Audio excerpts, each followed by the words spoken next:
maybe a slightly slower start, but you guys seemed to recover well and compete throughout that game. Maybe the end of the second quarter, I think, was maybe if you had to pick any sort of turning point, maybe that was it. But just overall, how do you think your team competed again against a very good team like Oklahoma City without several key guys? Yeah, I think the competitiveness was up to where we needed to be as a group.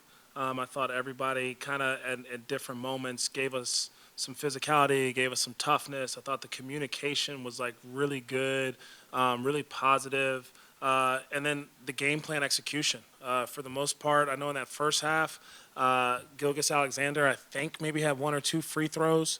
And as a team, like we had kind of limited their free throws, so I thought we did a good job of defending without fouling, knowing how much they're going to play isolation and force some switches. I think that our rotations defensively, like trying to hit and get the ball out of Alexander and Williams' hands, and our guys' rotations were really good. I thought in that first half, just kind of give credit a little bit to Wiggins and to Joe in terms of like hitting a couple, or Jalen Williams, I should say, hitting a couple threes versus our shift activity. And they kind of just made us pay for trying to give extra attention to Gilgis Alexander and Williams. But again, all the effort we gave defensively, we get great stops, and then it's just like going the other way. How do we not have the ball dribble off somebody's foot or transition, just kind of converting some of those buckets?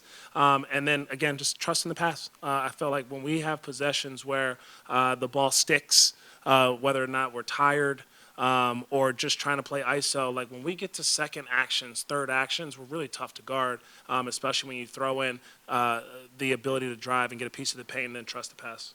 And real quick, you talked a little bit about the paint scoring at the beginning of the game. It seemed like you guys did a really good job of attacking the basket a lot. I think you had 13 free throw attempts maybe in the first quarter or so, and putting Hartenstein in some foul trouble. Was that a something that you guys were intentionally trying to do, just attacking the basket, especially when some of those longer shots weren't falling right off the bat? Yeah, I think the goal is definitely to try to put Hardenstein in some pick and rolls, knowing where his center field coverage is, and he can be up the floor, and we can hit the seam, and from the seam now you're making reads and ability to either finish in the paint or kick out for some open shots. I thought that Josh Green, off the top of my head, Josh Green, I thought did a great job with his quick decision drives in terms of he was either shooting it, he was driving it, he had a great little like quick crossover and then kick out to somebody else, or his drives all together to the basket were great.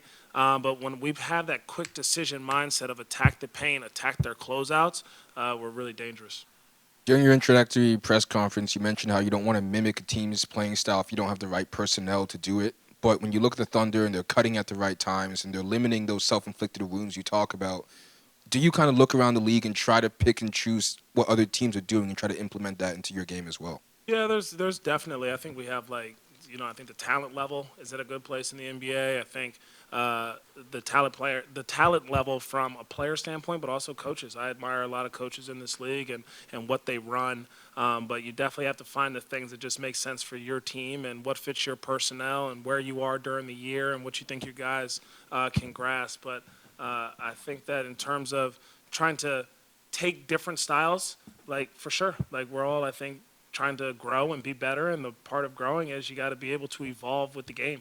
And so I think our guys have done a great job in terms of like being open-minded to the new stuff we are trying to introduce to them. I think the coaching staff is always bringing good and fresh ideas from their diverse experience, and then also from some of what we're seeing in the league. But I think too, by watching other teams, it puts you in a better spot too, game plan wise, to understand how are they trying to attack you. Pre-game, you mentioned Melo, Brandon had a little bit of soreness. I guess Cody as well. Just what can you say about them and why they didn't play tonight, if anything? Yeah, I think that just some of their nicks and bruises from that Washington game uh, that weren't as comfortable as we were hoping that they were going to be, and those nicks and bruises were just, I think, in a little bit of I don't want to say worse, but just not in a good place for them to be able to go out and play tonight. And so tonight after the game, we will continue to work with them and treat them, and then figure out what the game plan is going forward. You talked about Mark Williams kind of ramping up now. It's 9 or 10 weeks back now. He had a double-double tonight. First time coming back. What have you seen from him since returning to the court? Yeah, the thing that I've really liked the last couple games is, especially offensively, like he just gives us another dimension to be able to play through him. whether it's, as a passer, as a screener. I think that he's already shown that he can finish at the rim, and so he's a great luxury for our guys when they're playing pick and roll or when they're driving. He does a great job of spacing and then being able to catch the ball and finish. He's also, again, just made some really good decisions when he has been in the paint, whether it's to kick out too. Defensively, we've tried to move him around, and it's been different matchups, and I think he's still on that end of the floor trying to find his rhythm and his timing. There's still some times where he's in the right spot. He sees the guy going to shoot it, and it's like, we got to block that shot or we got to alter that shot. So, Kispert's not spinning and finishing. Or today, there was probably another guy. But, there's just too many of those possessions, and how do we just get his timing in a better place, I think. But it's going to come from reps. And so I see it in small doses, and he's just got to be able to sustain it. Charles, you've been on the other end of this, winning a lot of games in your coaching career. How do you handle? What do you say to the guys when you're in a stretch where you lost 15, 16? Yeah, I think the message is we got to be obsessed with daily improvement. I think that some of adversity is evident in life and in basketball, and it's going to happen. And so we just have to be prepared to handle it the best that we possibly can. And I think that the mindset that we come to work with every day, the mindset for every game, the competitiveness, the togetherness is just important to withstand. And everyone's journey is different. And there's no fight. There's no quit in this team. And there's a ton of fight, which is what I love. Because that's what it's going to take. Nobody's going to feel sorry for us. Life doesn't feel sorry for you. The world keeps spinning, and so you got to figure out, how do I just kind of reset, refocus, and come with the right kind of attitude to try to make a change. And a lot of that has got to be your actions. Coach, January 5th is when rosters can sign 10-day players.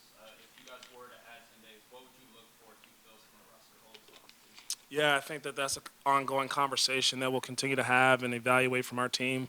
Jeff and I are usually lockstep with what we think the team needs, and so at the appropriate time, we'll kind of think through those things.